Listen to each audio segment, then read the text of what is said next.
Welcome, Pewter Report readers, viewers, and listeners to a brand new edition of the Pewter Report podcast brought to you by our friends over at Briar-Greaves Insurance.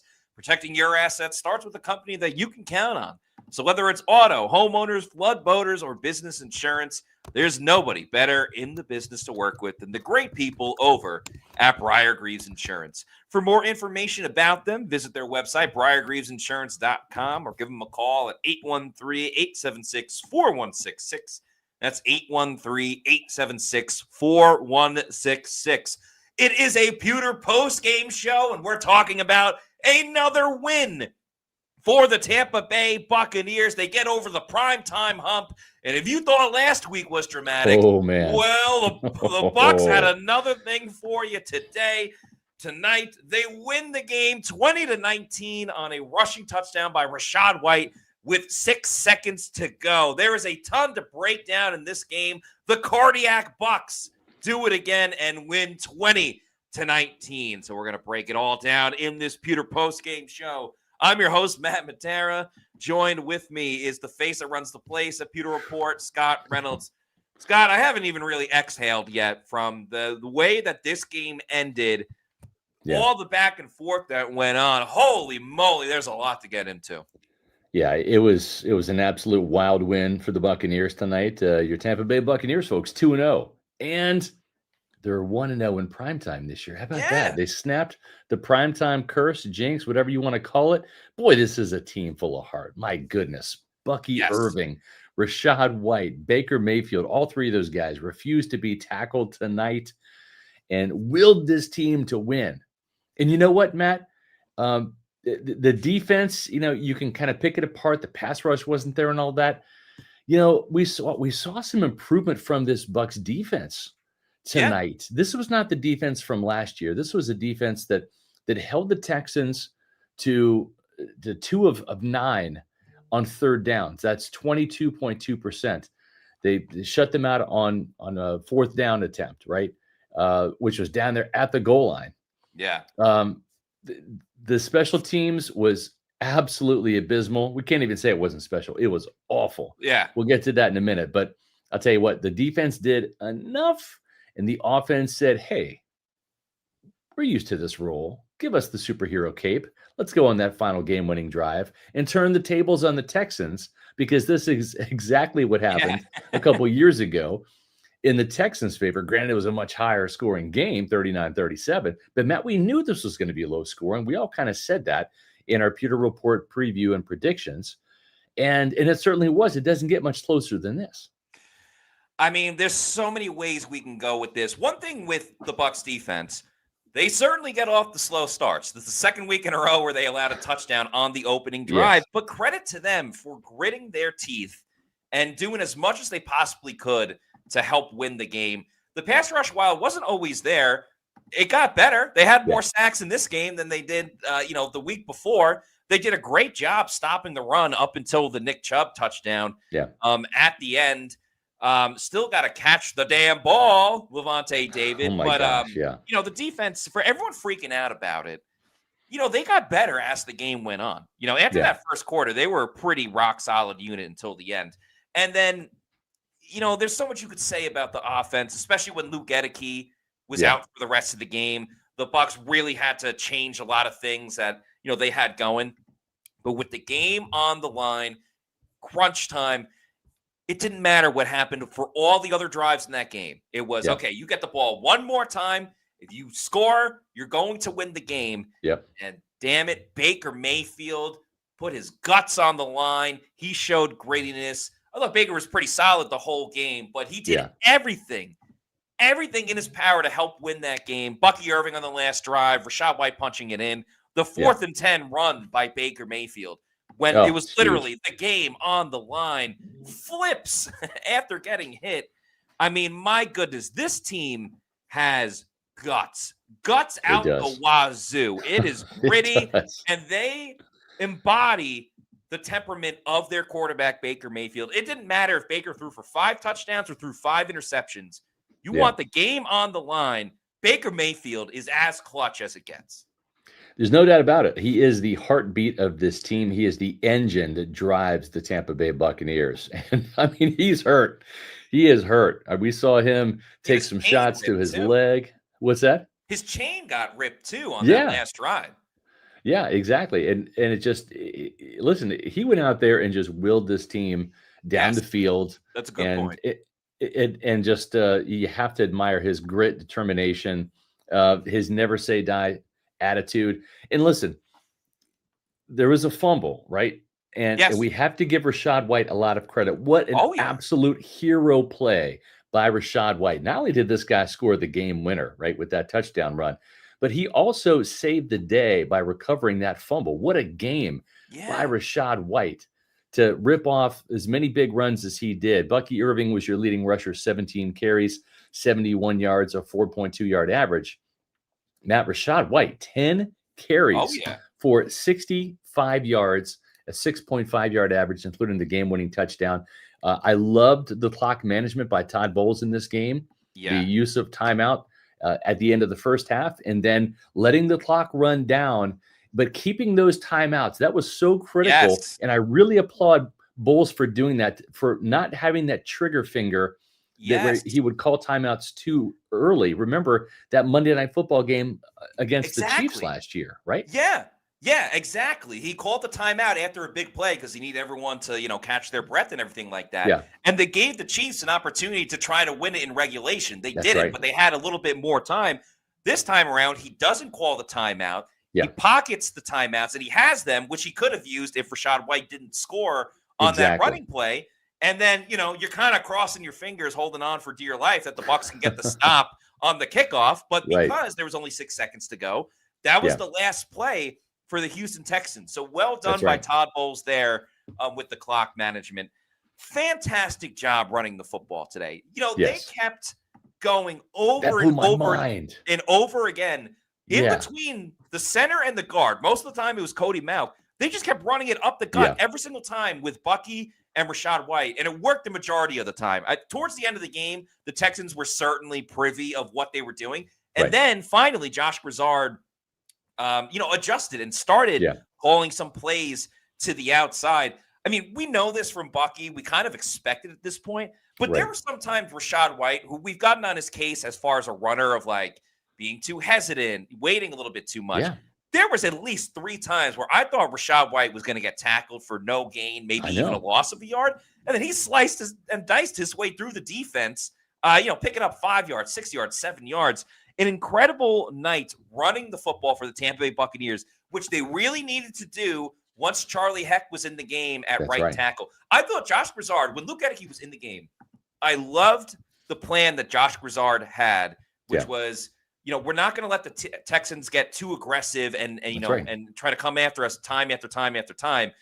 But then when Charlie Heck came in the game, they tried to keep doing that, but the Texans were aware of it. So the short passes that were working early on weren't working as much. And it was just as important for the Bucs to win on first and second down, something that you were talking about earlier on the Pewter pregame show. It was important for them to win on first and second down, to not get in those 3rd and 10s, 3rd and 15s, because the Bucs were dead to rights. Anytime it was 3rd and 10, 3rd and 15. They had a difficult time blocking. I'm not even blaming Charlie Heck or Graham Barden at left tackle, because the Texans are a really damn good defense. Oh, there's no doubt about it, That run game and the short passing game really helped set up Tampa Bay. I know they struggled offensively after the first 2 drives, but again, with the game on the line, when they need to get it done, the Bucs got it done.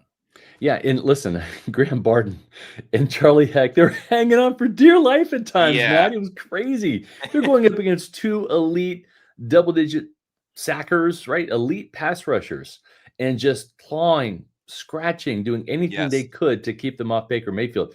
And you're not going to win every rep, not when you're those guys. I mean, if this is Tristan Wirfs and Luke Gedeke in there, both those guys healthy, that's a fair fight, right? Definitely. And probably a different outcome, and probably more yards and more points for this Bucs offense. But they did enough to win the game, and that's all that you need. And again, Luke Gedeke, that foot's going to get better at some point, we hope, knock on wood. Tristan Wirfs probably is going to come back next week against the Jets, right? And that's all you have to do is keep winning until the cavalry comes. Chris Godwin's coming back on the horizon. Jalen McMillan will be back later this year. This team took a hit tonight with Kalijah Kancey, as Todd Bowles said. He's in a sling.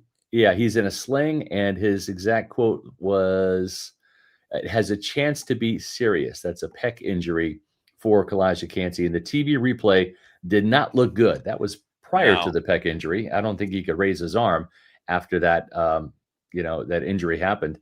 But this is a big blow because he had a couple of really good plays, tackle for loss, and was blowing up the run game. And lo and behold, who had Greg Gaines with the sack on their bingo card tonight, right? But I was thinking, Scott. Yeah, sorry, go ahead. I was going to say, but he came through a little bit, not ideal, not an ideal replacement. Elijah Roberts got half of a sack with Levante David. So they kind of piecemealed this thing together. I think disappointing game tonight for a couple players on defense. Yaya Diaby, kind of invisible tonight. Yeah. Hassan Reddick was not nearly as dominant as he was last week. Servassier Dennis, I think, got benched in the second half of that game. He looked lost in coverage tonight. We're not going to bury the guy after week 2, but okay, this is 2 weeks now. I actually think he regressed from last week, especially in coverage. Levante David tonight finally looked like a 35-year-old linebacker. He was slow in coverage, missed some tackles, dropped an interception. He had half a sack and he had 2 tackles, but otherwise he was largely invisible tonight too. He's got to catch that damn ball. I get it. Levante's a legend. He's a future Ring of Honor member, hopefully a Hall of Famer. That was easier than the ball that Ty McCollum got last week. Right in the hands. Dude, come on. And I get the lineman was sort of in his sight a little bit, but I mean, that takes 3 points off the board, which ended up being very crucial. Kalijah Kancey was having a good game too. He really up until his injury.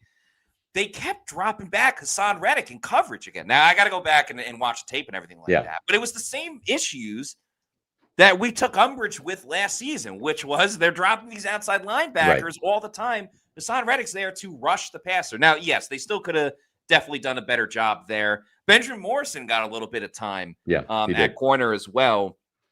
Tyke Smith, I felt, had a pretty good game. But I'm telling you right now, like through 2 games, Tyke Smith is the best player on defense. Like, it's not even close. Like, he is having a fantastic start to the season.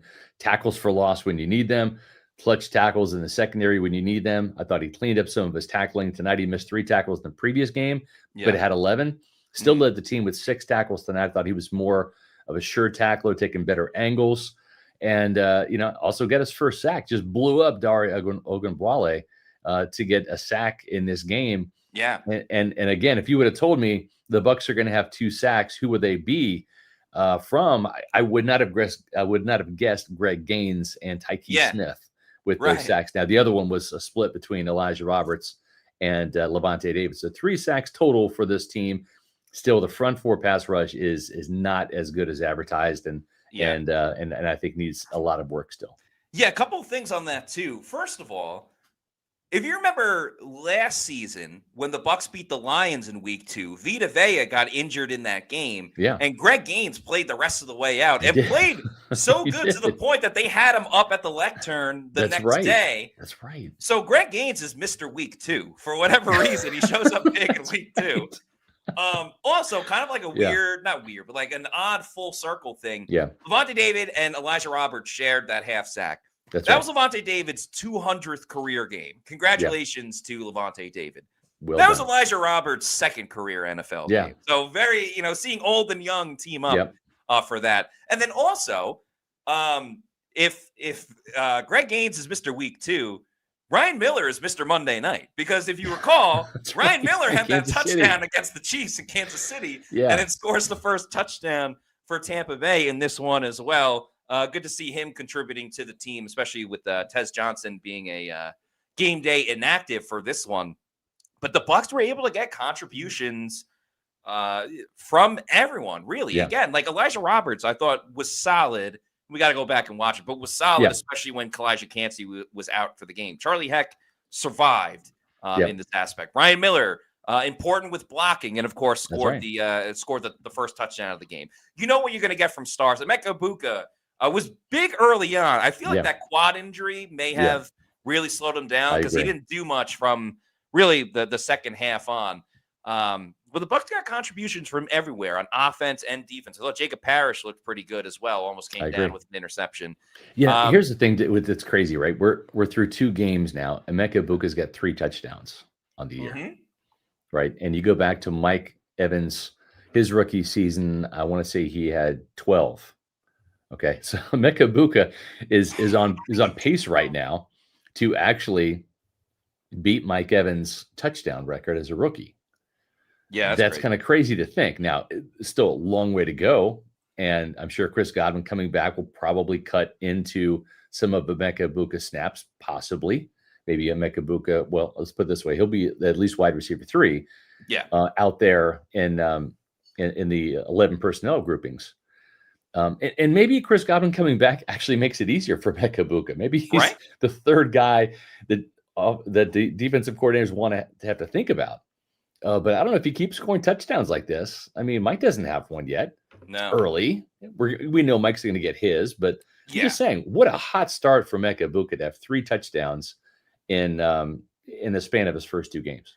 And the Bucs are making a big effort to get him the football as well. You know, like the touchdown that he scored on, that was just like a simple, little screener to him that he pretty much took the rest of the way for the score. Great blocking by Cody Mauch as well. He was in the end zone before Emeka Egbuka was.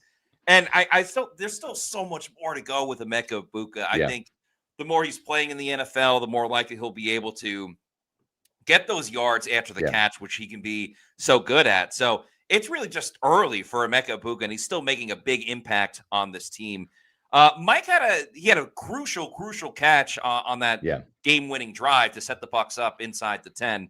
A little bit of tough sledding for him against Derek Stingley, who is one of the best corners and got that big contract for a reason. Doesn't get much easier for Mike next week against Sauce Gardner, though. I'm curious if they'll have Sauce shadow him the whole time, or if they can give Mike some advantageous situations there. But Mike's still doing his thing, chugging along. He still hasn't lost a step really. And again, I think because the Bucs needed to protect themselves from the offensive tackles going on, we didn't see Mike go down the field too much. And when he did, Baker tried to hit him, but there was a lot of shorter routes for Tampa Bay. When the Texans became privy to that, you saw Stingley kind of come up and cheat and try to jump some of those routes. So I'm not blaming Mike. He had an okay day. He actually led the team in receiving after that last catch.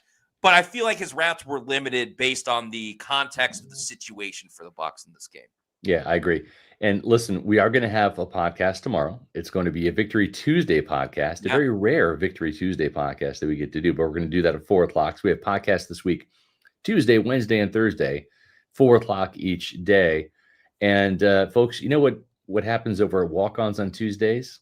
It's all day happy hour on Tuesdays. And it's the happiest of happy hour days because the Bucs are winners. So why don't you go celebrate, eat like a winner, drink like a champ over at Walk-Ons. $3.99 domestic pints, $5 premium house pours or happy hour wines, $5.49 22-ounce domestic drafts. $4 get you the hush puppies or the onion rings. $7 for that boom boom shrimp, the half order of waffle cheese fries, or the spinach and artichoke dip. $8. How about those boneless wings and cheeseburger sliders? It's just a fantastic meal. We want to let you know, too, there's a thing called Touchdown Tuesdays where rewards members earn double points on Tuesdays and a free burger or sandwich once you visit 3 Tuesday visits. So that's pretty cool. So you're going to score big on Touchdown Tuesdays at the 3 Tampa Bay area locations, Wesley Chapel, Midtown Tampa, and Lakeland, and make Walk-Ons your spot for game days because they've got big screens, bold snacks, all the hype. They've got some fantastic killer cocktails for kickoff. The Players Punch is fantastic. The Strawberry Mule, the Walk-Ons Whiskey Sour is also fantastic. And they've got plenty of celebratory winning shots. How about the Tropical Vegas Bomb, the Green Tea, the Mexican Candy, the Lemon Drop, and the Washington Apple? Head over to Walk-Ons and celebrate that Buccaneer win tonight. Tomorrow, all-day happy hour. Wesley Chapel, Midtown Tampa, and Lakeland. Shout out to walk-ons. Great atmosphere for watching games, especially during football season when it's the best time of the year. Yeah. We got a litany of super chats Let's to get get to to, 'em. so let's get to it, and we'll certainly comment about other aspects of the game. We Yeah. definitely have to talk about special teams and some Oh, other yeah. stuff. But Oh, man. Norms, thank you for the $1.99 super chat. Says we won in prime time with Yep. several exclamation points. Cross That's that right. off The the Bucs list. went. Yes, exactly. The Bucs went winless in prime time last season. Next thing they can cross off the list is winning in creamsicle. It's somewhat creamsicle, but throwback week 3. uniforms and week 3. In So week yeah, 3, they can yeah. kill two birds with one stone on that one. Tyler Lavelle, thank you for this $5 super chat. Said, did Chubb and Baker do a jersey swap? I saw that wholesome dap. Baker went right to him first. So they were teammates on the Browns. Yeah. Maybe. I don't know. I didn't see that part, but it would make a lot of sense. For sure. Those guys were fast friends and teammates there. They were the offense in Cleveland for so many years. So yeah, it was good to see Baker having a little bit bigger smile than Nick Chubb did after the game. The Real Maverick, thank you for the $10 super chat, says two things. First, this team has shown it can win games it would lose in the past. Todd Bowles has really continued to show growth each year. Yeah. Second, should we start to be concerned about not so money McLaughlin? At this point, Scott, I think so. Yeah. I mean, you're only as good as your last kicks, and he's been huge for this team. But it's not just that he's missing kicks. Yeah. He's missing them in the most crucial of moments. Right. Last week, an extra point makes it a 4-point game instead of a 3-point game. And you don't even get to the situation with Younghoe Koo. This week, that makes it a 7-point game. It completely changes the trajectory.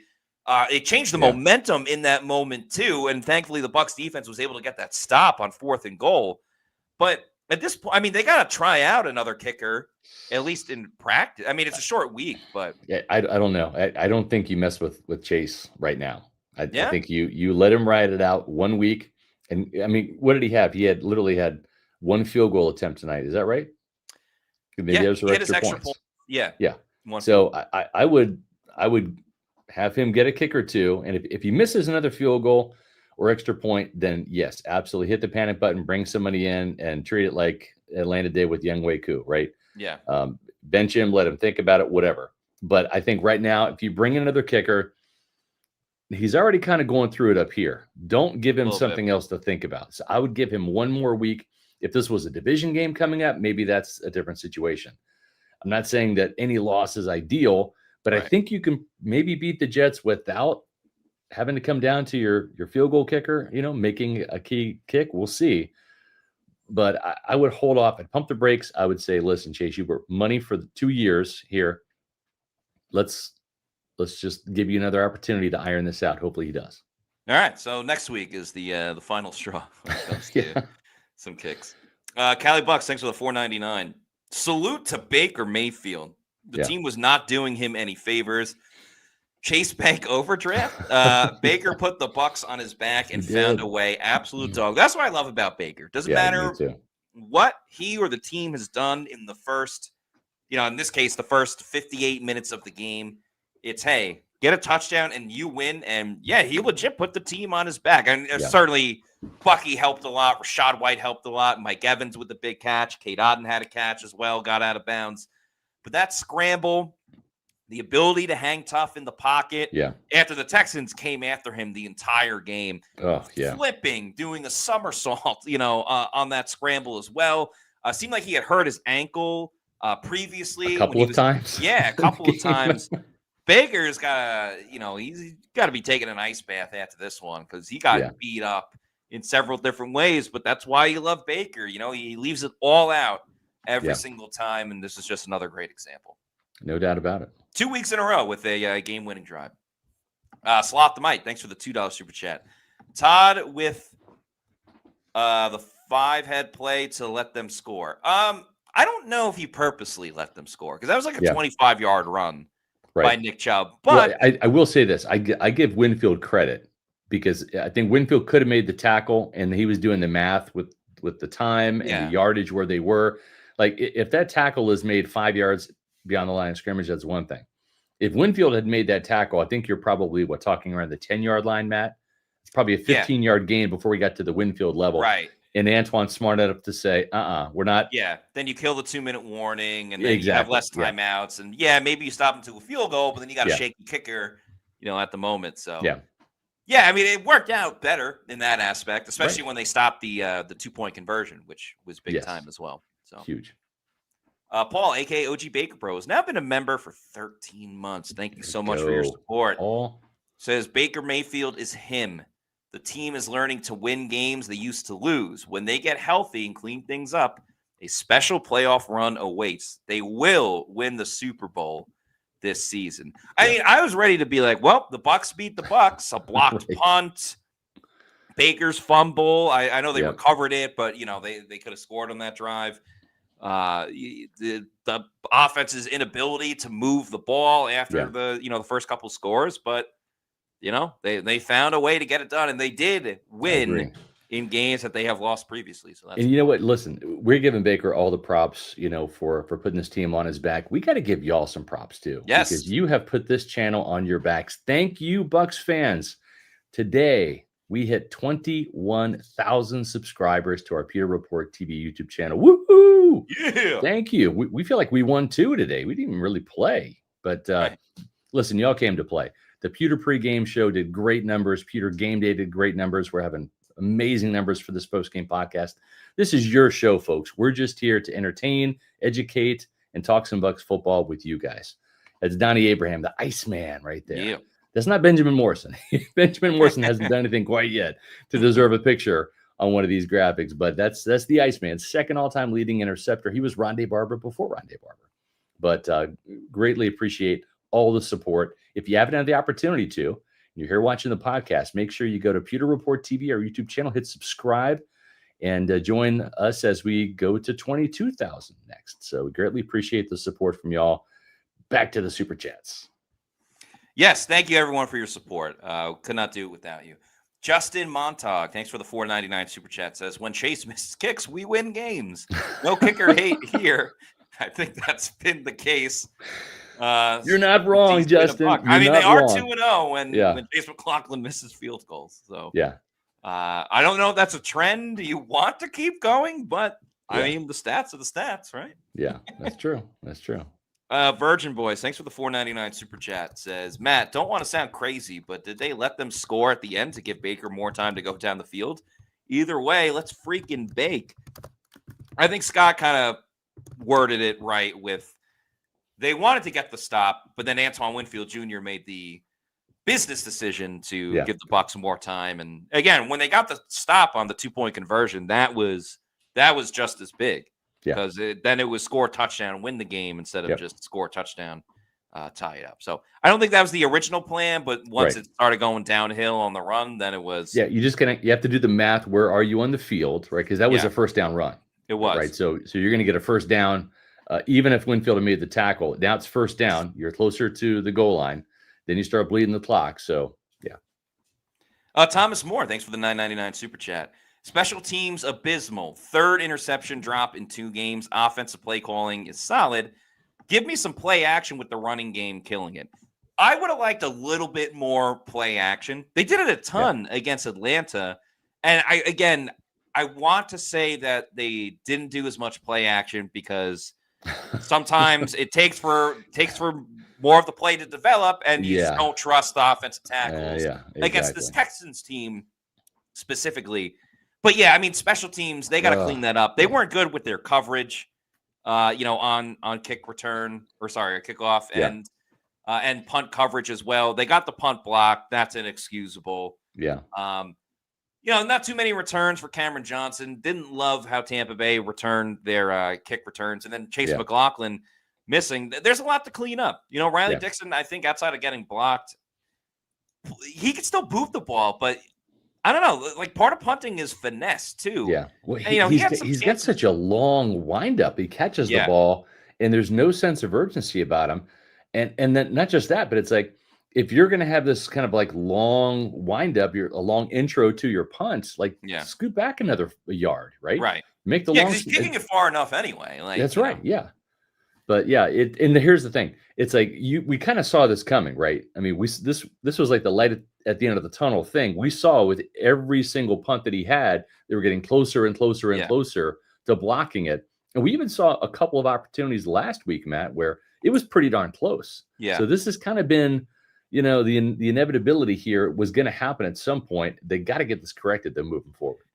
And they also had a couple opportunities to pin the Texans within the 10, but, one of them went into the end zone for a touchback. So I think that needs to get cleaned up as well. But special teams was big in week 1, mostly positive, abysmal in week 2. There's really no other way to describe it.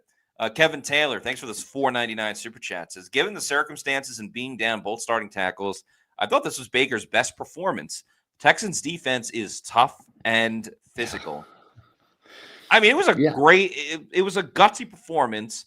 Baker had one interceptable throw early on in the game. He also threw a hospital ball to Bucky Irving down the left side of the field by the sideline. Now, I mean, Bucky got smoked on that one. He got absolutely smoked. But one of those lookout passes, right? Yeah, you throw it and you're like, look out, right? But here's the thing. Well.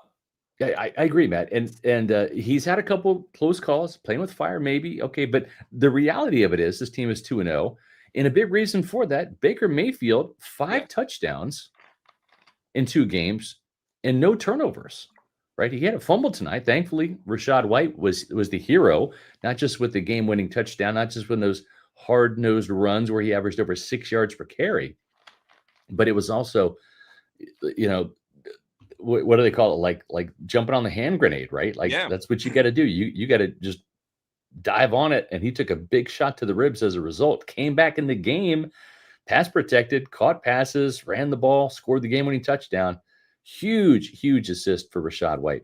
And listen, we talked about this during the off season, and a lot of you fans are with us year round, and we appreciate that on the Pewter Report podcast because we go year round, not just during football season. But there was some that said, all right, well, let's trade Rachaad White. This is why you don't trade Rachaad White. And Todd Bowles said, and Baker Mayfield said, we love our 1-2 punch. And it's for games like this because they were both effective. They both did things to help this team win the game. Absolutely. They don't win this game tonight without Rachaad White. He was huge, and not just because of the touchdown late in the game. He's so important to this team, and he has a role. And clearly tonight showed, how important he is. Jamie Miles, thanks for the $2 super chat. Baker tested positive for dog. I love that. Please, Tristan Wirfs, come back. Yes. They need him sooner rather than later. I mean, we'll see what's up with Luke Gedeke this upcoming week. It is a short week, but I don't care who the Bucs are playing. I know they're playing a winless Jets team on Sunday, but if you're down your 2 top tackles, it's going to be tough against everyone. So I guarantee you, Graham Barton is ready to go back to center and let Tristan Wirfs play left tackle after this game. I'll blame him. Yeah, so I guess we could talk about it more in the coming days. But if Wirfs does come back, is it just Charlie Heck at right tackle? Someone suggested putting Tristan at right tackle and just keeping Graham at left until Luke Gedeke is healthy. But I don't know. I don't think you want to do that. Yeah. Timothy Fitzgerald, thanks for the $2 super chat. Baker effing Mayfield, Boomer Baker Clutchfield. I like that. Clutchfield. Y'all come with the comments tonight. Love it. Love the comments tonight. No doubt about it, though. I mean, he's been clutch. 2 straight games with game-winning drives that score with under a minute to go. Adam Smoot, thank you for the $4.99 super chat. We appreciate that. Brian J, thanks for the $1.99 super chat, says, are we going to talk about our kicking issue? We've talked about it. We're going to talk about it again tomorrow. We're going to talk about it until it's resolved. So, it's going to be a point of discussion. We're going to talk about it with Todd Bowles again tomorrow when he has his press conference that we'll be attending via Zoom.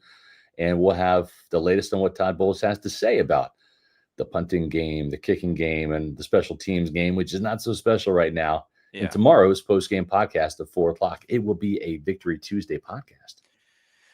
It's not funny because it caused Bucs fans a ton of stress. But if you look at it from the outside, it's like last year, Todd Bowles had all of these headaches with the punting game and going through 3 punters and terrible coverage and terrible punts.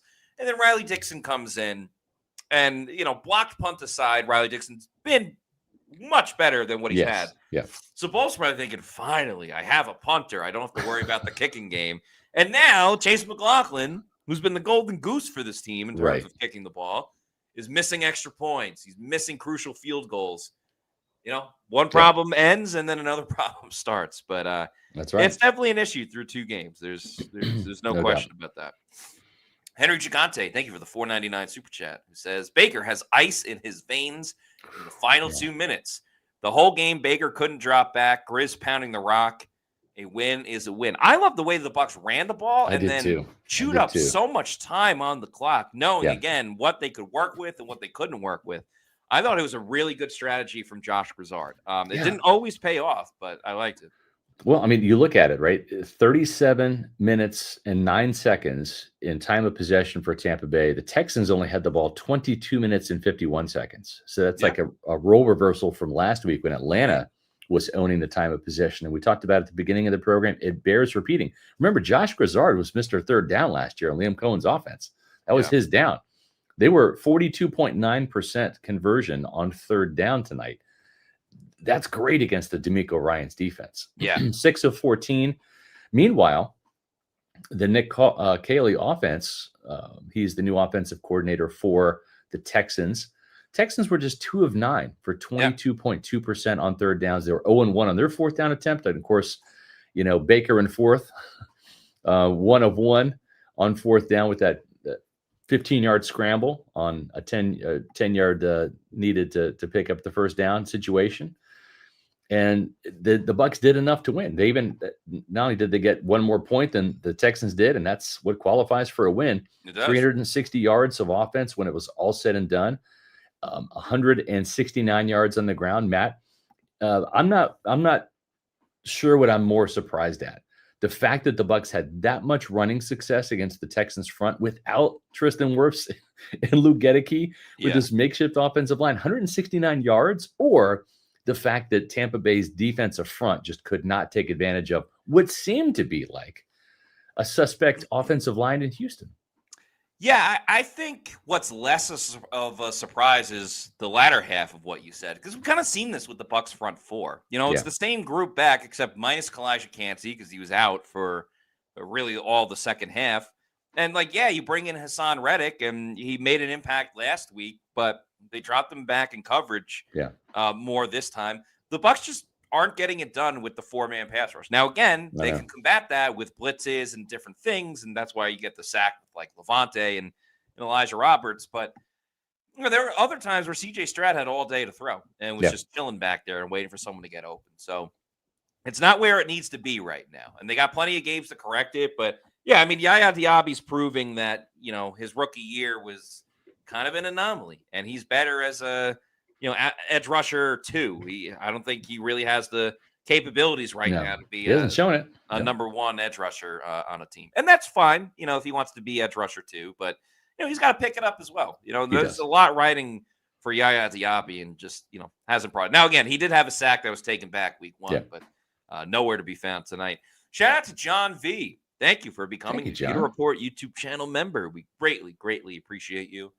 And Spare Some Cheeks, thanks for the $4.99 super chat. Says, a win is a win. Baker was super clutch. I mean, that's a great reputation to have. It's just a clutch football player. You want to be a great player all the time, but give me the guy that's going to get it done when the game is on the line. And Baker Mayfield, without a doubt, has proven that. Yeah. Marcos, thanks for the $4.99 super chat. Says, the Pewter Report crew has connections. Who in the Bucs organization do I have to invoice for my health insurance this season? My heart rate is still off the charts. Yeah, that's a good question. I can't help you when it comes to your health insurance, but what I can tell you is if you're looking for some other type of insurance, well, the folks over at Briar Greaves have got you covered, folks. That's right. Briar Greaves Insurance, protecting your assets starts with the company you can count on. Homeowners, auto, flood, boat, business. Work with an independent agent you can trust. I trust them. I give them my business and have for years. Jason Light, Bucs general manager, is even a customer of Briar Greaves Insurance. Make sure you check out BriarGreavesInsurance.com. B-R-I-E-R Greaves. That's Briar, B-R-I-E-R. Greaves, G-R-I-E-V-S. Insurance.com, or give them a call tomorrow, 813-876-4166. They're huge Tampa Bay fans. They would love to hear from you on a Victory Tuesday. Are you paying too much for your homeowner's insurance or your auto insurance? Do you know? Give them a call. Let them do all the legwork for you. They're going to shop your rates around and get you the best deal. Work with a local, independent, Tampa-based family business, Briar Greaves Insurance. Let's keep the super chats rolling. Thank you to Batman, and thank you, Batman, for keeping the streets of Gotham safe. Says linebacker needs to be the pick in the first round for next year's draft. Is that a problem? No. They certainly need to address inside linebacker in the next offseason. It could be Levante's last year, and through 2 games, still a long way to go. But Servace Dennis hasn't shown anything that says he should be the long-term starter of the future for the Bucs. And Deion Jones is an older player as well. Yeah. So. I think Servace regressed a little bit tonight. I really did. I thought he played better, and I think he was thinking more. I think you could just see him swimming out there, especially in coverage a little bit.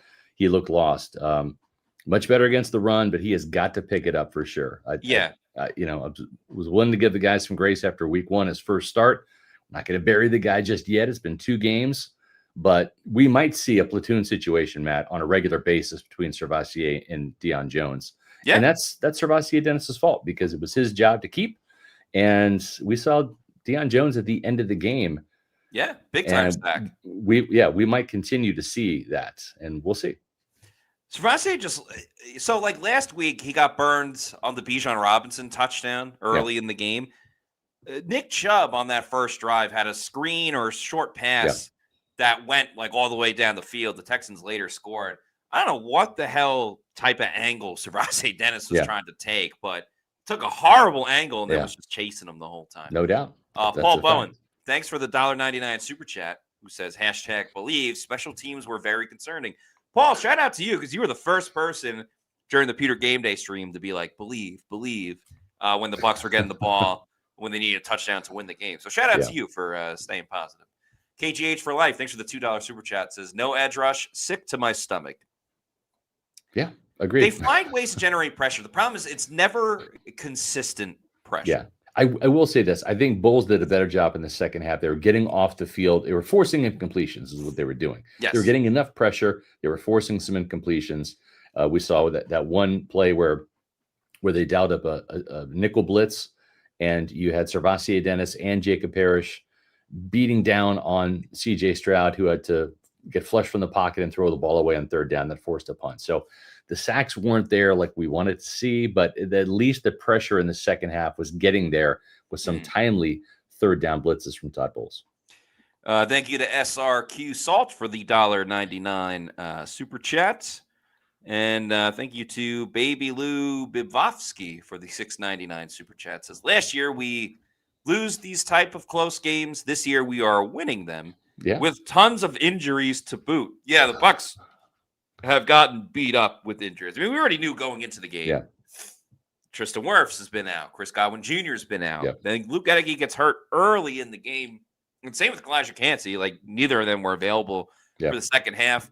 Emeka Buka was a little banged up as well, though he did, come back and play, but certainly looked slowed down.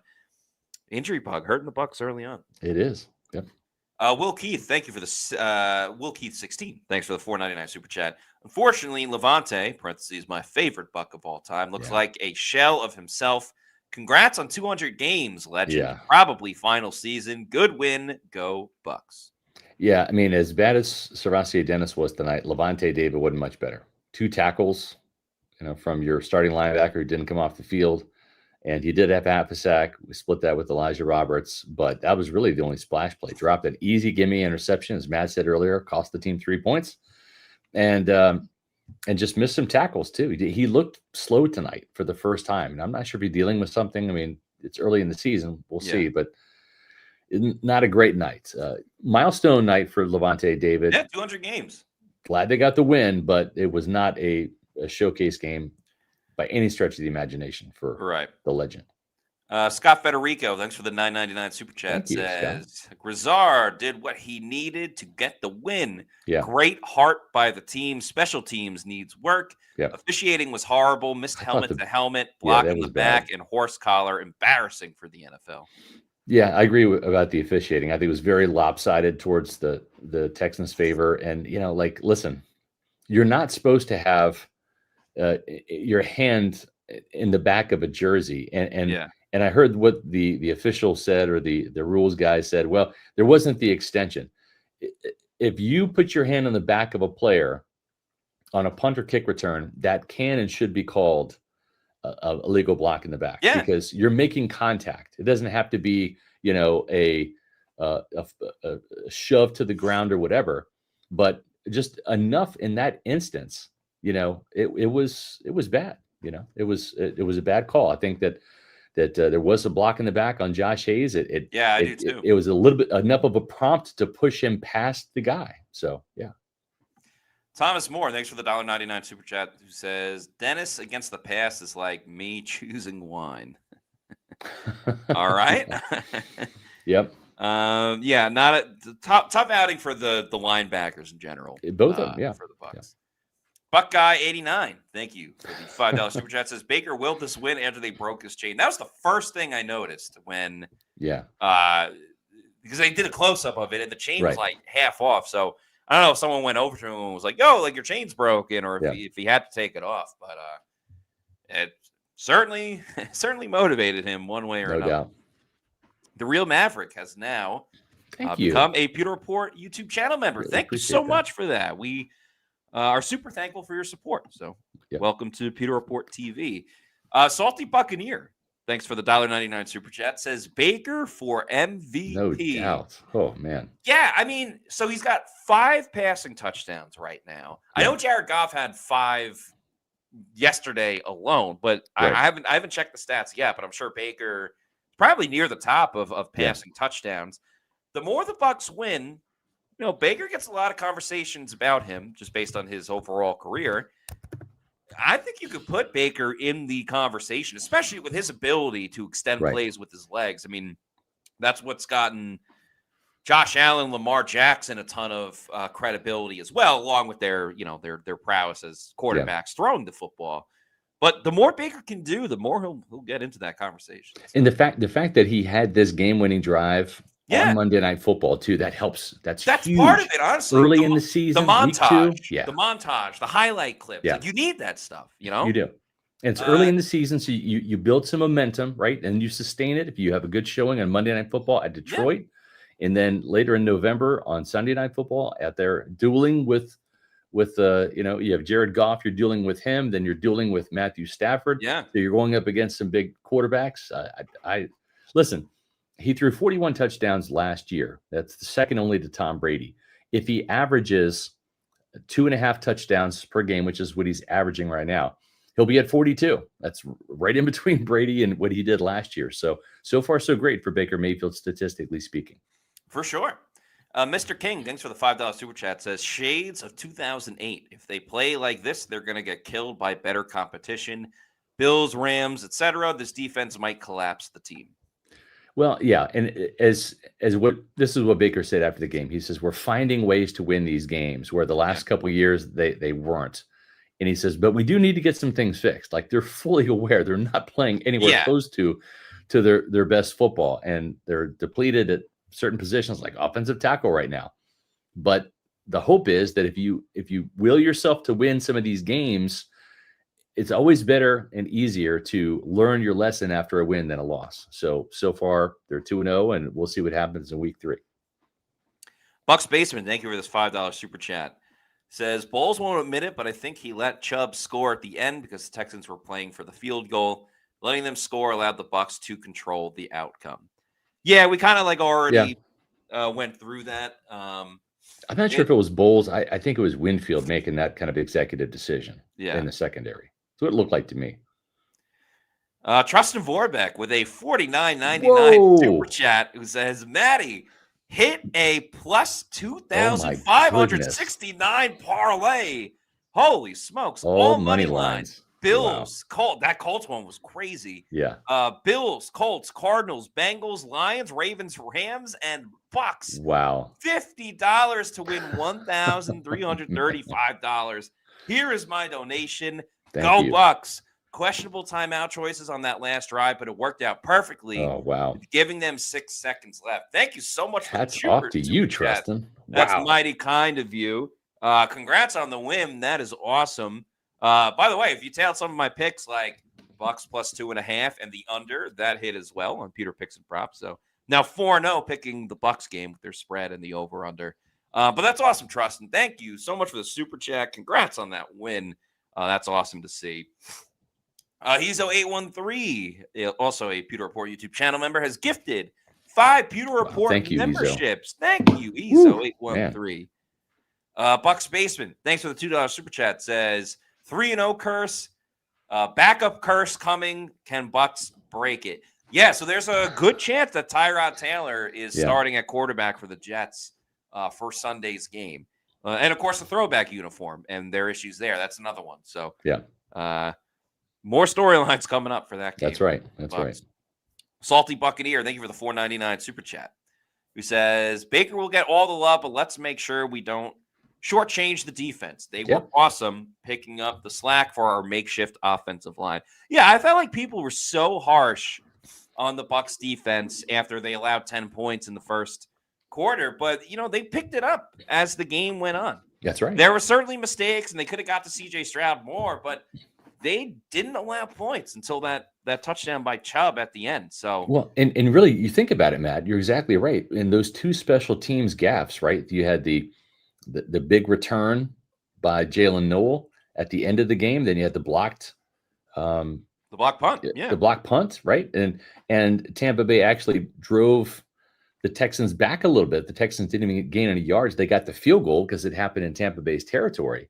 But really, it was special teams that kind of got the Texans those points. It really wasn't like they drove down the field on the Bucs defense. I thought Tampa Bay's defense played pretty darn good tonight. I think so too. There's definitely things they need to clean up. They for the love of God, need to get a turnover one way or another. But they kept the Texans off the board, which was important for the most part. Adrian Ricardo, thanks for the $4.99 super chat. We appreciate you. Thank you to Joshua Roger Shatsas for the $2 super chat. Hope Cansey is okay. Guy is so unlucky. Yeah, unfortunately, really he's got an injury history at this point, and this might be a long-term one. As Todd Bowles said after the game, he was in a sling. Pec injury is a tough one. It's it could be an uphill climb for him if he's not out for the whole year, and hopefully he's not. But if you go back to last year, Jordan Whitehead, he strained his pec, was able to come back at the end of the season. I don't know how effective he was, but that's tough. And I think it's even more tough, Matt, when you're a defensive lineman, because everything you're doing is right in the chest. Yeah. With offensive linemen, I don't know. I don't feel good about it. I really don't. I don't either, especially, and you mentioned it before, how they showed the replay of him. Like as soon as it happened, he just stopped rushing. So that was tough as well. Adrian Ricardo with another $4.99 super chat says, let's try this again, LOL. Let's give White his flowers. Sacrificing his body for that fumble recovery and ran really well tonight.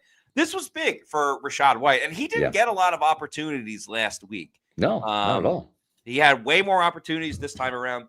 He was on a lot of plays last week in terms of pass blocking and being a third down back, but they gave him some rushing opportunities, and he certainly made the most of those opportunities. Great game running the ball, scores the game-winning touchdown, and that fumble recovery was just as important as anything else. So tons and tons of credit to Rachaad White for what he did tonight.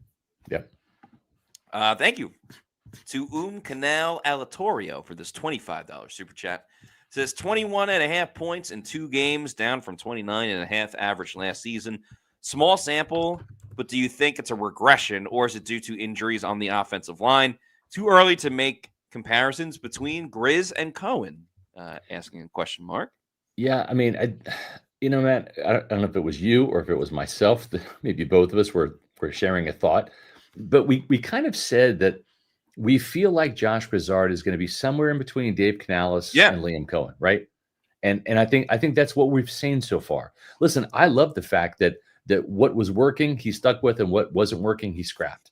And then when Luke Gedeke was out of the game, I thought Grizz was reading the scene exceptionally well and saying, we have to do this now because they're doing this. And I thought his adjustments were spot on. Again, the thing that blew me away was the fact they were able to run the ball as successfully as they did. And listen, we're going to praise Grizz for this, and Baker and Bucky and Rashad. We need to give Kevin Carberry the offensive line coach and run game coordinator his flowers too, because I think he came up aces tonight in helping Grizzard get to those runs that were going to work and spending time with the offensive line while the defense is on the field, telling them what's coming on the next drive. And listen, Bucky and Rashad made a lot of the action happen on their own with their own creativity. There's no doubt about it. But the offensive line, I thought, played better than I expected in the run game as well. Kevin Carberry's getting his money's worth this year. Yes. Worse injury than the Gedeke injury and all the movings along the offensive line. Yeah, hadn't been easy. I said, too, there's going to be growing pains early on with this offense. That gets compounded when you talk about the injury to Wirfs and then Luke Gedeke in this game. And I give credit to Grizzard for adjusting on the fly. I mean, you have no choice. You have to adjust on the fly. Right. And they kept going back to the well, maybe a little bit too much at some points with what was working. But, Grizzard very much is going with, we're going to run it until you stop it. And I don't mean specifically just running the football, right, but running the plays that have been working and until you stop it. And, again, it's getting them wins and it's getting them the big moments in crunch time, which is that's right, really all you could ask for in those situations. Marshall Walker, thanks for the $4.99 super chat, says Rachaad White saved our butt with getting that fumble. Absolutely, positively. That was so important. Hero play. I mean, really, when you think about it, Matt, the hero plays of the season have been Antoine Winfield Jr. Yes. With that pass breakup and then that fumble recovery by Rachaad White. And, those are the types of plays that just have helped this team win games and certainly not lose them. But I mean, just absolutely we're kind of game winners. And, listen, we know Rachaad. We've covered him every minute he's been a Tampa Bay Buccaneer. He is a team guy. He wants to win. He's a great locker room guy.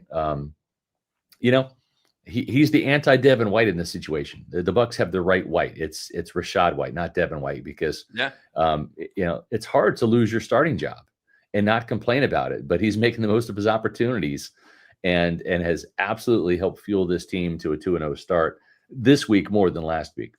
For sure. Very well said. And the better he plays, I mean, kind of means more of like probably the last time we'll see him in Tampa. But hey, enjoy the ride. And he's showing how important he is. Thanks to Gene LKLD for the $5 super chat. We appreciate it. Thank you. Dubs, thanks for the $4.99. Says most Bucs win ever. Heck looked pretty bad. You could tell Todd had PTSD leaving too much time on the clock last time against the Texans. I thought the Bucs were brilliant with their clock management at the end. Yeah, I did too. Smart to not call that timeout when I think it was Otten got down to like the 1 yard line or the 2 yard line. Yeah. Yeah. I thought that was smart not to call the timeout, and it paid off because the last play was that kickoff. The Texans didn't get a chance to throw a Hail Mary or whatever the case may be. So. Yeah, because you never know too. Because all you need is a pass interference call down the field. Then you're trotting your kicker on for the game-winning field goal. So, yeah, I mean, and today's day and age, like kickers are hitting from 65. So you really just need one play. That's right. And the Texans had a timeout too. So yeah, that was important. T Wood Cinco Ocho, thanks for the $4.99 super chat. Says, you guys talk about Baker on that scramble where he looked hurt, but then pops up to talk trash. It's so Baker. It is. And as Baker said after the game, I saw my buddy Chauncey in the open field, and Chauncey Gardner Johnson, if you remember a couple of things, right? Wasn't CJ Gardner Johnson that took out Chris Godwin's knee? Oh, with the Saints. Yeah. Right. Wasn't that the case, Matt? Yeah, it might have been. And then they were talking trash before the Lions game. Yeah, before the Lions game. Yeah. As well. So a lot of meetups between for sure. Brandon Eubanks, thanks for the $1.99 super chat. Says Bowles finally managing that clock. Yeah. Shout out Zach Beisline as well. Yeah. I'm gonna ask Bowles tomorrow, and I hope he's honest with me. And listen, I would love for the answer to be actually I didn't use Zach. Zach taught me well during the week, right? And I kind of knew what to do, and you didn't even have to pipe in. I've grown as a coach. I'd love to hear that from Todd. At the same time, if Todd says I just listen to Zach and I hear him in my headset and I just do what he says. That's why you hired him, right? That's right. Yeah. Absolutely. Delegate. Drillman 32, thanks for the $5 super chat. Says, so glad White was able to be more than a complimentary back this week. Severely underused week one. Yeah, I mean, I think Rizard's got to get a feel for, how to best operate this offense. Like Sean Tucker barely played. I think he was in on like one offensive snap. We'll see what the snap count tomorrow. But there's a song and dance to all of this. And I think it was good that Rachaad White got more reps. I think it kept Bucky fresh. And I agree. Bucky was just as important as Rachaad White on that last drive. Bucky was making people miss. That's right. And, had a big play to get inside the 20 as well. And I think a couple of less reps for Bucky was better for the longevity of the game. Spot on. Him. And you know what, too? It's a long season. You're going to need both these guys. You're going to need Sean Tucker at some point. So, absolutely. Absolutely. Mr. King, thank you for the $2. That says JTS lives on in Yaya. Absolutely cooked. Don't say it. Don't say it. Gotta hope it's a little bit different. We're talking about what was Yaya, a third round pick versus a first round pick. But I get what you're saying. Tall Florida guy. Thanks for the $1.99 super chat. Says Baker was clutch. May need to trade for an edge. All right. Well, here's the thing. Who are you going to trade for? Right. No one's going to trade anybody right now. Maybe you can get Trey Hendrickson. Maybe the Bengals would just say, even though we just paid you all this money and the signing bonus, our season's over, so we might as well get rid of Trey Hendrickson. I don't know. The problem is no team is going to give up their good edge rushers. So you're not going to get any good edge rushers right now. Maybe closer to the trading deadline, but help is not on the way right now. Yeah, unless you're like one of four teams, like everyone still has a chance. Yeah, that's right. Yeah. Except for the Bengals. Yeah, so maybe not. We'll see. Didn't Browning play pretty well today? I mean, yesterday. I think he threw a couple of interceptions, but I don't know. We'll see. Scott Federico, thanks for the $1.99 super chat. Says still not enough pressure with the 4-man rush. Spot on. Bucs have to blitz. That's how they get to the quarterback. Yeah. Brian Shucker, thanks for the $5 super chat. Says, was it Dean leaving the field when Morrison was coming in? Yeah, for the most part. When Benjamin Morrison played, they took out Jamel Dean. Correct. Yeah. Eric Moreno, thanks for the $2 super chat. Says chances Luke and Cansey back before the bye or sooner. Yeah, I don't know. I'm not sure what that foot injury is. Is it a stress fracture? Is it a foot sprain? I don't know. Is it a toe issue? Todd Bowles says generic things like he's got a foot. Like that's the answer we get. So take your guess. I'm not sure. And Matt, I thought it was maybe a promising sign when we're in the locker room last week and we saw Luke Edeke walking around with slides on. There was no boot. There was no wrap. It wasn't like he had his ankle taped or, his toes taped or whatever. He was just wearing slides, walking around. It looked like he was okay. So you kind of think, all right, maybe it's a sore foot like Vita Vea was dealing with, but turns out it wasn't. Yeah, Bull said that on Saturday as well, that it's a different injury from Vita Vea. The problem, too, is we're not really going to know until probably Wednesday, because we do talk to Todd Bowles tomorrow, but it's pretty early. It's at 9 in the morning. I can almost guarantee. Oh, there's no doubt. When Bowles gets asked about it, he's going to be like, oh, well, he hasn't gone through all the X-rays and MRIs yet. Yeah. So, and that'll be true because that'll happen later in the day. Because, they're flying home tonight. So, Josh Lewis has now become a Pewter Report YouTube channel member. Thank you, Josh. Appreciate that. And Matt, I tell you what, we're gonna do a quick little pause here, and we appreciate everybody staying up for this chat. We're gonna go a little long tonight. You're gonna get some overtime. Thankfully, the Bucs didn't go overtime, but we're gonna give you some overtime. But we really appreciate all of the new Pewter Report TV channel members that we're getting, and this would be a great opportunity to let you guys know to join the fun. You can become a Pewter Report TV channel member. It's the best way you can show your support for Pewter Report. We've got 4 different options.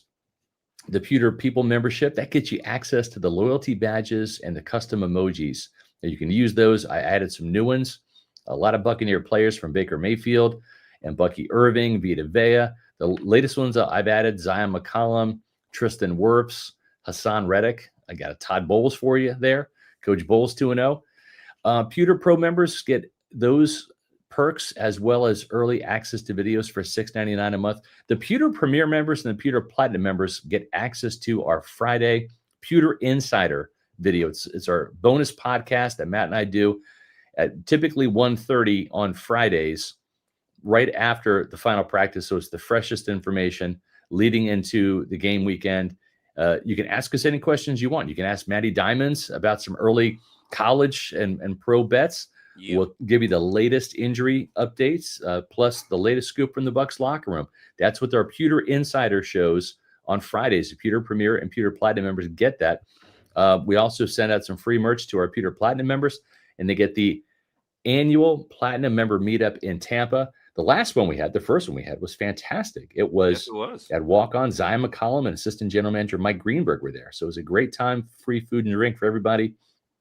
And we encourage you to help support this channel. Just in case you're wondering what we do with the loot, well, we use that for our travel budget to go to the games, to go to the Senior Bowl in Mobile, Alabama, to go to the Combine, to go to the NFL annual meeting each year, to travel to places like we sent Matt and Adam to Pittsburgh for the joint practice there. We went to the joint practice in Jacksonville last year. So that's where the money goes. It goes right back to you guys in the form of on-location content. So please help support this channel. You already have with the 21,000 subscribers. Yes. That's a huge number. Greatly appreciate that. Please consider taking your membership, I should say, taking your support to another level by becoming a Pewter Report TV channel member. Greatly appreciate it. Thank you. Yes. Thank you so much, everyone. We appreciate the super chats too. Yeah, absolutely. So we had gotten to Josh Lewis, now a Pewter Report YouTube channel member. Travis Murray, thanks for the $2 super chat, says, what if we put Tristan at left tackle and Graham Barton at right? I think Graham wants to get back to center right now. Yeah, Graham back at center. Graham had a bit of a tough game tonight. And I got it. Like, it's a little tough with the offensive linemen. You know, you could look great for the entirety of the game, but you have two slip-ups the way that Barton did. Everyone's like, oh, well, you allowed a sack. It's not fair, but linemen got to be perfect the whole time. That's true. It's tough to move them around all over the place. Yeah, really I know Charlie Heck certainly had his ups and downs. We'll definitely watch the tape and really see how he looked when he had to come in. And it depends on how long Luke Goedeke is going to be out. If Luke Goedeke is only going to miss a week, then you probably just roll the dice with Charlie Heck. I agree. Especially with you being 2-0, the Jets being 0-2. But a lot of this will be dictated on what the status is for Luke Goedeke. Yeah. But definitely open to all ideas.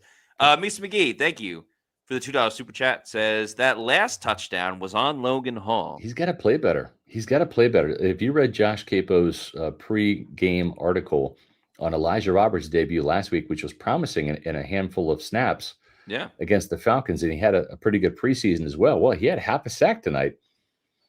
Logan Hall is going to be losing in a contract year some snaps to Elijah Roberts if this continues. All Elijah Roberts needs is just more experience. Yeah. He just needs more experience, more reps, and he's going to get him if Logan Hall doesn't start making some plays up front.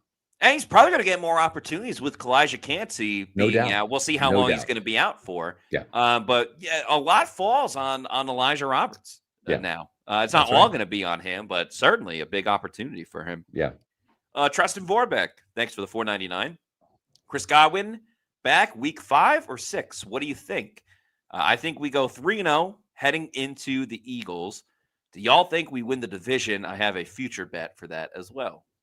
It's a lot to unpack. I'm going to go, I'm going to say for sure week 6, maybe week 5 for Godwin. I do think they'll be 3-0 heading into the Eagles, and I do think they're going to win the division. So that's my picks. Matt, yours? I think they're going to be cautious with Chris Godwin, again, now that they are 2-0 and have a good chance to be 3-0. So I'm going to say week 6. Yeah. That seems more likely to me. At home against the 49ers, I agree. The Jets, it's interesting because we're talking about an 0-2 team that played horrible on Sunday. So they're going to be as motivated as ever. And the Bucs are pretty beat up. I'm not saying I'm picking the Jets to beat the Bucs, but I don't think it's going to be as easy peasy as everyone thinks it's going to Certainly wasn't easy when the 0-2 Broncos came to town last week, right? There's an old saying, hungry dogs run faster. That's right. The Jets going to be starving for a win. I do think that the Bucs are going to win the division. I don't know who the Eagles play in week 3, but we could be looking at going into week 4, a 3-0 Bucs against a 3-0 Eagles team. Yeah. That is a marquee matchup. Now, again, we can't look too far ahead. Bucs got to win. Yeah. They play the Rams next Okay, week. so They play the hey, I Rams mean, Rams can kind at of home. can beat up the Eagles a little bit. Yeah, that That's would be great. tough stretch for the Eagles. But Yeah, yeah, Eagles go. They just played the Chiefs. They yeah, go Chiefs, Rams, and then the Bucs. That's tough. But yeah. no one's gonna feel bad for the I Super agree. Bowl champs. Matt Loshman, thanks for the $5 super chat. Says ESPN rules analyst is a total clown. I Where's agree. your protractor, Mr. Wizard? Great win, Baker, clutch, go Bucs. Yeah, I mean, first of all, a lot of respect for a Longhorn here, I'm assuming, and Matt Loshman giving Baker Mayfield, a former Boomer Sooner, Yeah. Oklahoma kid, the props. But yeah, I agree. Listen, the ESPN rules analyst, if I had to guess, I think he might live in Houston, the way some of these calls went tonight. Yeah. I don't know. Some of the rules experts are fine, but I don't know. They think they're a bunch of know-it-alls. They're And a little elitist with their it's all opinions. about the refs. Yeah, I know. You're not that special. Yeah. Tristan Vorbeck, thank you for the $1.99 super chat. Says, did you see Trevor Lawrence blowing off Liam Cohen on the sideline? Yeah, we actually spoke about that a lot on the Pewter pregame show earlier this morning. A little bit of trouble in paradise with the Jaguars early on. If I'm Trevor Lawrence, I haven't won shit in I the blame NFL Trevor yet. Lawrence more than Liam Cohen. Yeah, I mean, it's like you haven't done anything in this league except not live up to being the promise of an first overall pick, right? So it's maybe take some coaching and try to learn something. I mean, you obviously don't have all the answers, and sometimes you give these players a second contract kind of before they deserve it. I don't know. We'll see. Yeah. Let's go to Ian Chatnoff. Thanks for the $9.99 super chat. Says, with the underperforming linebackers, D-line, and defensive injuries, are there any trade opportunities to bring in depth? I don't know right now. It's way too early in the season, I think, for this. I think you're going to find more teams looking for saviors off the street in September, and there aren't many, then you're going to see trades right now. And we did see one the other day. Tank Bigsby. Oh, yeah, Jalen Polk too. But Tank Bigsby went to for the Jaguars to the Eagles. So they do happen from time to time. They do, yeah. But we'll see. Interesting that the Saints acquired Jalen Polk from the Patriots, and he's on injured reserve right now. So it's a future consideration for him. So Dominic Tarantino, thanks for the $5 super chat, says, do you guys think Ben Chikuma might get a chance if Gedeke is out for a while? Maybe. He would need a full week of preparation, and it's tough this week because they're already on a short week. He's so raw. He's really raw. So raw. But yeah, I think you got to let Charlie Heck, establish himself for a game in this offense from the beginning. Yeah. But if he struggles, I mean, what are your other options? Elijah Klein, maybe, or Ben Chikuma. That's kind of like where you're at this point. I agree. Gene LKLD, thank you for the $5 super chat. Says Rashad and Baker saved us. If Baker has time, we blow teams out. We need pass rushers. I could block our 5-second punter. And number 4, what the F? Yeah. Riley Dixon needs to do a better job of getting the ball off his foot faster. Either that or take 2 steps back. Okay, something's got to happen. But it's I know he's 32 years old, which is young for me because I'm 53. But we don't move as fast as we used to when we were younger, But yeah, man, like this is going to happen. I mean, they came close a couple times. This was not just an anomaly. And I thought the Falcons even came close once or twice last week. So you could kind of see this coming. I wasn't surprised that happened by any means. And they got to correct it. They need to be stouter up front. And he's got to do a better job of getting that ball off his foot faster. Yeah, because now teams are going to see this and be like, oh, all right, we can take advantage with this specific aspect of the game. So definitely needs to be cleaned up. There's a lot of things the Bucs can do better, but at the end of the day, they're 2-0, and that's what's most important. Breon Pinkney, thank you. Thank you so much for becoming a Pewter Report YouTube channel member. We've had a couple of new members this evening. Thank you so much for your support. Yeah, we greatly appreciate that. And greatly appreciate the support that you have shown us all day long here. We're at like 4,600 views just on YouTube alone, not including X and Facebook, where these podcasts also stream live. So just a tremendous showing. That's for Pewter pregame. Pewter game day is already over 3,300 and climbing. And YouTube kind of has a little bit of a delay there. So just fantastic turnout by you guys. Greatly appreciate it. And the podcast tonight is just blowing up. So we're going to do it again tomorrow, folks. There's more to talk about. We're going to have Todd Bowles, the reaction to his press conference tomorrow. It's a Victory Tuesday podcast. And we got this great picture here from my brother Jeff, who was at the game tonight. Yeah, you know what I'm talking about. That. Yeah, there's the touchdown right there. There's the touchdown right in front of him. Rachaad White, the man, the myth, the legend tonight, getting it done with just a couple seconds left. Boy, what a comeback win for your 2-0 Tampa Bay Buccaneers. Wasn't that nice? Yeah, that was nice. Awesome win. Shout out Rachaad White, Baker, everyone on offense. Shout out to the defense, too. Definitely had their moments. And shout out to you, JB, who lives over on the West Coast. I believe San Diego says, appreciate you guys for the great coverage. It was nice hearing Matt's updates on my way home. Yeah, appreciate it. I didn't really think about it at the time of someone not just listening to me without watching the game on TV. Because in that sense, I'm a radio host. In that sense, that's poor man's Gene Deckerhoff. Speaking of Gene, Gene says he's from Lakeland. That's what LKLD means. Lakeland. There we go. So I didn't know that. So learn something new every day. Yeah, but this was a lot of fun. Always better to cover a Bucs win than a Bucs loss. And once again, in dramatic fashion, they win with a couple of seconds left. Rachaad White scores the game winner with 6 seconds left. Bucs win on Monday Night Football. They win 20-19 and improve to 2-0 on the season. As Callie Buck says, you guys should ask Rachaad some questions this week. He deserves some love. He does. He absolutely does. No doubt. Yeah, for sure. Sometimes taking a back seat because of Bucky, but Rachaad White was front and center in that moment. And Canal Alitario has now been a Pewter Report channel member for 11 months. Says, thank you, Pewter Report, for your great work. Thank you so much. That means a lot. And thank you for all of your support. So, just a reminder again, we will have a show tomorrow. That's right. Wednesday and Thursday, all at 4:00. And then we'll have a Pewter Insider on Friday at 1:30 for Pewter Platinum and Premier members. If you're not already doing so, what are you waiting for? Please follow us on all of our social media on X, Facebook, and Instagram. We're at Pewter Report. And our YouTube channel is Pewter Report TV. Please like and subscribe. Leave a comment on this video. What are your thoughts on the game? How do you feel? Are you pumped? Are you concerned about some of the injuries? What is the Bucs record going to be by the end of the month? We'll love to see all of your opinions and comments on that as well. Leave a comment. We love to read them. But we're already at 21,035 new members. We literally just get 35 new members. Not I should say, let me differentiate. Not channel members, subscribers. So 21,035 subscribers. Y'all came large tonight with that. I mean, we just shot up 35 more subscribers on our YouTube channel, which is free. Just go to Pewter Report TV, hit the subscribe button on the channel. It's free.